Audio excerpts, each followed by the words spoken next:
Problem ఏంటో తెలియట్లేదే. నా problem కళ్ళ కాదన్నయ్య, బ్రెయిన్ కి. అది కాదు, ప్రాబ్లం ఏదైనా డాక్టర్లు కళ్ళే కదా చెక్ చేస్తారు. సరే వదిలేసి, ప్రాబ్లం ఏదైనా మనం చూసుకుందాంలే. బాలా ఎలా ఉన్నాడు నాయనా?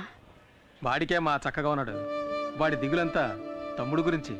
అవును, ఇంత చిన్న వయసులో వీడెందుకు ఇలా అయిపోయాడు? చిన్నతనంలో తరచూ తలనొప్పి వచ్చేది. మైకం ఎంబీఏ చదువుతున్నప్పుడు వచ్చింది. ఓ, అయ్యగారు ఎంబీఏ చదువుకున్నారా? అందుకే ఎక్కువగా చదవకూడదని చెప్పేది. నన్ను చూడండి, అందంగా 5.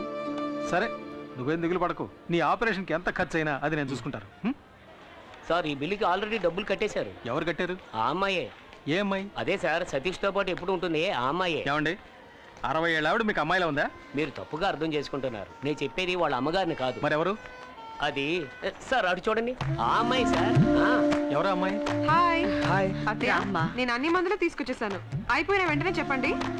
మా వల్ల నీకెందుకమ్మా లేనిపోని ఇబ్బంది? ఏ ఇబ్బంది లేదత్తయ్య. ఇక్కడ కాదు కానీ పెళ్ళయ్య కానీ పడబోయేది అతి పెద్ద కష్టం. అత్తయ్య, ఇది డ్యూటీ నర్స్కి ఇచ్చేయండి. సరే, నేను ఇచ్చొస్తా.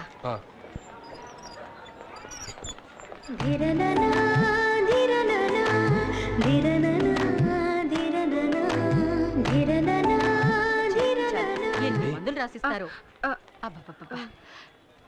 అమ్మా, ఈ మందులు తీసుకురమ్మన్నారమ్మా. శాలిని, మీ అక్కని అడిగానని చెప్పమ్మా. అలాగే అత్తయ్య. ఈ మందులకి ఎంత డబ్బు ఖర్చు అవుతుందో? ఎంత డబ్బు ఖర్చైనా పర్లేదు అత్తయ్య. సతీష్కి నయం అయితే ఇదెప్పటి నుంచి? ఏదన్నయ్య? ఆ అమ్మాయి నవ్వే స్టైల్ చూశానుగా. అదే, ఆ అమ్మాయి పేరు శాలిని. Middle class. ఏదో చిన్న ఉద్యోగం చేస్తుంది. వచ్చిందంటూ నాకు సహాయం చేస్తుంది. నేను ఎంతవరకు ప్రాణాలతో ఉంటానో నాకే తెలీదు. నన్ను వదిలేమని ఎన్నిసార్లు అన్నా తను వెళ్ళలేదన్నా. Anyway, best of luck. Thanks. డబ్బుతో తిరిగి వస్తాను. అన్నా, ఏనా ఆపరేషన్కి డబ్బు తీసుకొస్తాననేది నువ్వు అన్నది నాకు సత్య చెప్పడానికేగా? నీ గురించి నువ్వేం దిగులు పడకు. నా మాటలు అక్షర సత్యాలు.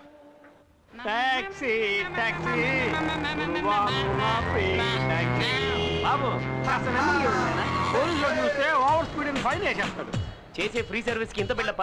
మూసుకొని రావయ్యా. Very good. మనసులో ఏమి దాచుకోకుండా తుప్పుకు నువ్వు చూసావా? నువ్వు నాకు నచ్చావు. ఇదిగో నువ్వు అడిగిన డోర్. ఏంటయ్యా, అంబాసిడర్ డోర్ అడిగితే మారుతి డోర్ తెచ్చావు? నీకేంటి, దిగడానికి డోర్ కావాలి. ఏదైతే ఇంకో విషయం, కొత్తగా ఒక స్టీరింగ్ వచ్చిందట. బిగిస్తే బ్రహ్మాండ మైలేజ్ అట. కావాలంటే కబురు చేయిస్తా. వేరే ఇవ్వక్కర్లేదు, తీసుకో. హాయ్ మూర్తి. ఎలా ఉన్నావు? అబ్బా, సేమ్ పవర్. ఎప్పుడు రిలీజ్ అయ్యా? ఇవాళే. ఏంటి కొత్త బిజినెస్ మొదలెట్టావా? Technical dealing. ఇక్కడి డోర్ అక్కడికి వెళ్ళి అమ్మేస్తాను, అక్కడ డోర్ ఇక్కడ తీసుకొచ్చి అమ్మేస్తాను. టోటల్ గా నేను ఒక ఆటోమొబైల్ షాప్. సరే గానీ, చాలా రోజుల తర్వాత రిలీజ్ అయ్యావు కదా, పార్టీ గిట్టే ఏం లేదా? తాగితే మర్చిపోగలను, కానీ మరువనివ్వదు. మర్చిపోతే తాగగలను, మరువనివ్వదు. కానీ నీ ఆఫర్ని కాదని లేకపోతున్నాను రా. హలో, నేనెవరు మర్చిపోమన్నారే? నేనున్నాను. టైట్ గా కుమ్మి.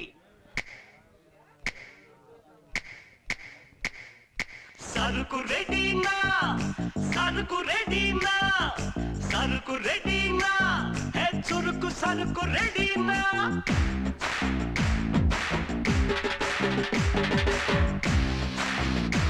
రాత్రి మనకు ఇంత తలనొప్పిగా ఉందిరా. సరే గానీ, సతీష్ ఆపరేషన్ కి డబ్బులు ఎలా తెస్తావు? ఎవరినో కొట్టాలని చెప్పే కదరా. అది తనలాంటి కేసు కాదు, అసాల్ట్ కేసు. విదర్లంగా తెలుసుగా, అక్కడ హత్య కేసు ఉంది. అది నువ్వు చేసేవారు ఒప్పుకుని సరెండర్ అయ్యనుకో, పార్టీ 8 లక్షలు ఇస్తానంటున్నాడు. హత్య అంటే ఊరేస్తారు కదరా. అది అడిగా. పైకోర్టుకి అప్పీల్ చేసుకుని సాక్షులు మార్చేసి బయటికి తీసుకొచ్చి లాయరే చెప్పాడు. కాకపోతే 2 ఏళ్ళు జైల్లో ఉండాల్సి వస్తుంది. అది మనం కుదరదని నేను వదిలేశాను. అలా ఎందుకన్నావు? నీ తమ్ముడిని కాపాడుతానని బాలాకి నేను మాటిచ్చాను. నేను చేస్తాను. వేదూరులంకకి 2 టికెట్లు. దిగాలని మాకు తెలీదా? ప్రతివాడు దిగండి దిగండి నారాడు.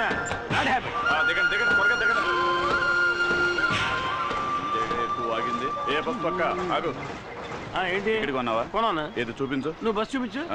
ఇదేనా బస్సు? అయితే ఇదిగో టికెట్. ఇది పాత టికెట్ అయ్యా. బస్సు మాత్రం కొత్తదా?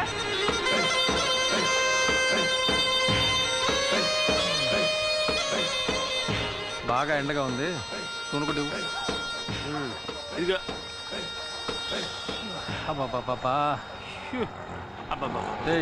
నేనేం చేస్తే అదే నువ్వు చేయాలా? పోనీ నేను చేసేది నువ్వు చేయి.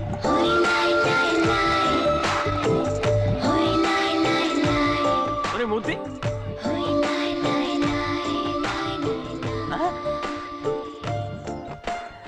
వదిన సూపర్గా ఉంది కదా. నీకు అన్నయ్యలు ఎవరైనా ఉన్నారా? నాకు నువ్వే అన్నయ్యవి. పర్ఫెక్ట్గా చెప్పాను కదా. మోసుకుంటా. వదిన కాలు అందంగా ఉంది కదా. చెప్పు కూడా అందంగానే ఉంది.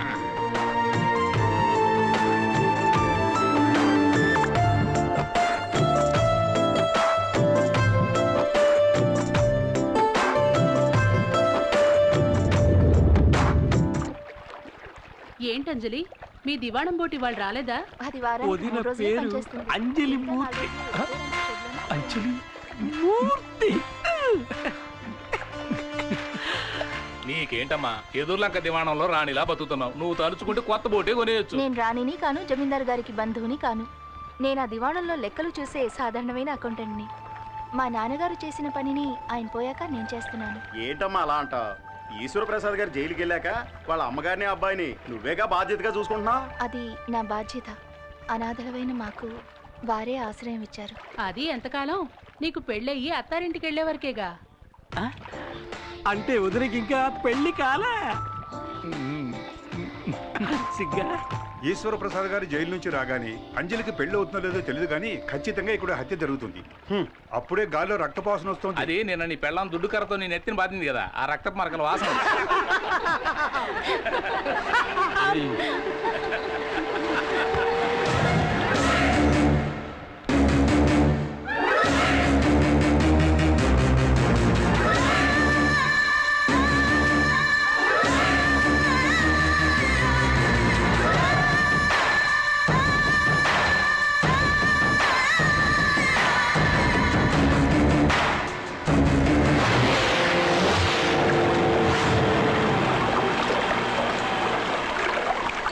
అంజలి, వెదుర్లంక జమీందారు బోటు రిపేర్ అయిందని ఇందులో వెళ్తున్నావా?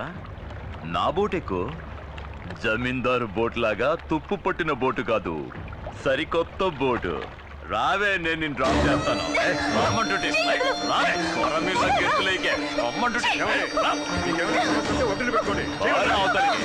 అతను చెప్పొచ్చావు, అడ్డొచ్చావంటే నరికేస్తా.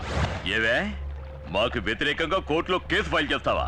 రేవులో రౌడీసం చేస్తే అలాగే చేస్తా. అది నా డ్యూటీ. నీ డ్యూటీ అది కాదే, నాతోరా, నేనిస్తా కొత్త పని. ఊరికే కాదులే, నువ్వు నీ పని బాగా చేసావనుకో 100-200 ఎక్కువ ఇస్తాను. అటువంటి అమ్మాయిలు నీ కుటుంబంలోనే ఉన్నారా? వెళ్ళి వాళ్ళకి చెప్పు. నా తడాక ఈ రోజు చూపిస్తాను.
గిరి,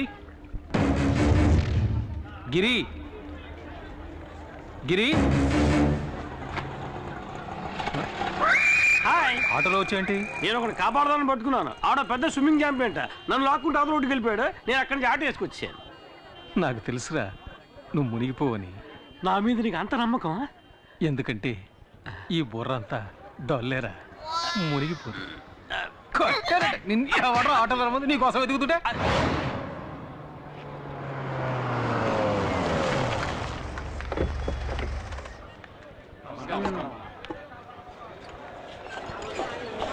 అమ్మా, మాకు చాలా భయంగా ఉందమ్మా.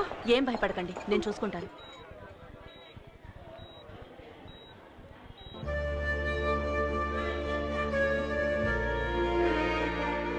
నమస్కారం అమ్మా. అంజలికి ఇప్పుడు ఎలా ఉంది? నీళ్ళల్లో పట్టం వల్ల భయపడింది. 2 రోజులు రెస్ట్ తీసుకుంటే సరిపోతుంది. Thank you doctor.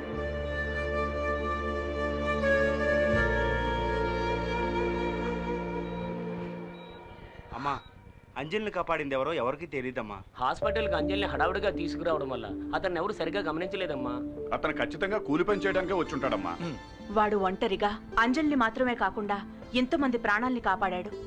ఎవరి నుంచి ఏమీ ఆశించను కూడా లేదు. ఆ వేణు, అతనెవరో తెలుసుకుని నన్ను కలవమని చెప్పు. అలాగేనమ్మా. అమ్మా, ఆ తిరువురు వాళ్ళని ఇలాగే వదిలేస్తే మంచిది కాదమ్మా. అమ్మా, మీరు మా అందరినీ ఓపిక పట్టమని చెప్పిన ఒకే కారణంగా మేము ఊరుకున్నామమ్మా. ఏది ఏమైనా మేము పోలీసులకి కంప్లైంట్ ఇచ్చామమ్మా. వాళ్ళు రుద్రపతిని అరెస్ట్ చేశారమ్మా.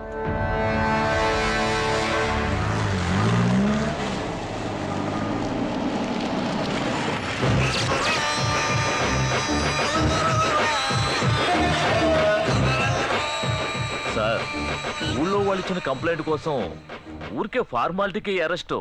ఊళ్ళో వాళ్ళకి అది పోలీస్ స్టేషన్, సార్కి అది బారు. డబ్బులు తీసుకుంటున్నందుకు విశ్వాసంగానే ఉన్నావు. సార్, ఆ కంప్లైంట్ ఎఫ్ఐఆర్ కాపీ.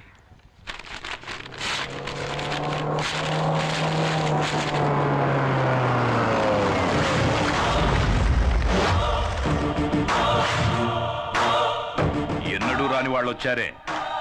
అచ్చోసి ఊరి మీద వదిలేసావే నీ తమ్ముడు రుద్రపతి. వాడి కాళ్ళు ఈ ఇన్స్పెక్టర్ గారు ఎలా పట్టుకుంటాడో చూసి పోదామని వచ్చాను. జమీందారుని ఈయనేం చేస్తాడో. జైల్లో ఉన్నాడే నీ కొడుకు ఈశ్వర ప్రసాద్. వెళ్ళి వాణ్ణడుగు. ఆ రోజు ఈయన నీ కొడుకును అరెస్ట్ చేసి నడ్డి మీద తన్ని వీధుల వెంట ఈడ్చుకెళ్తూ ఉంటే నొప్పి తట్టుకోలేక అమ్మా అని అరిచాడే. ఆ కేకలు నా చెవుల్లో ఇంకా వినిపిస్తూనే ఉన్నాయి. ఆ రోజు ఇతను ఆపాడు, లేకపోతే ఆ రోజే వాడి కథ ముగించేవాడిని. అందుచేత ఇతని కాళ్ల మీద పడి కృతజ్ఞతలు చెప్పి ఇక్కడి నుంచి వెళ్ళిపో. నాయుడు, పగ నీకు నాకేరా. ధైర్యం ఉంటే నన్ను ఎదుర్కొని చూడరా. నీ ప్రతాపాన్ని తల్లిదండ్రులు లేని అమాయకురాల్ని చూపించుకో. ఇంతకు మించి ఒక్క మాట మాట్లాడావో ఆడదానివని కూడా చూడు, నరికేస్తా. నరకరా, నరకు, నరికేసేయ్. నీకు గుర్తుందా, ఇదే చేత్తో నీకెన్నిసార్లు అన్నం పెట్టుంటాను. అందుకు కృతజ్ఞతగా నన్ను నరికేరా, నరికేయ్.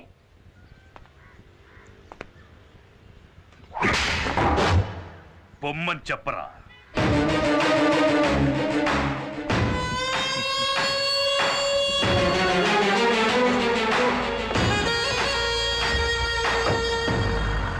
ఇదే లాయర్ గారి ఇల్లు. ఆహా, సూపర్ కారు. ముందు వచ్చి డోర్ పీకేశాం.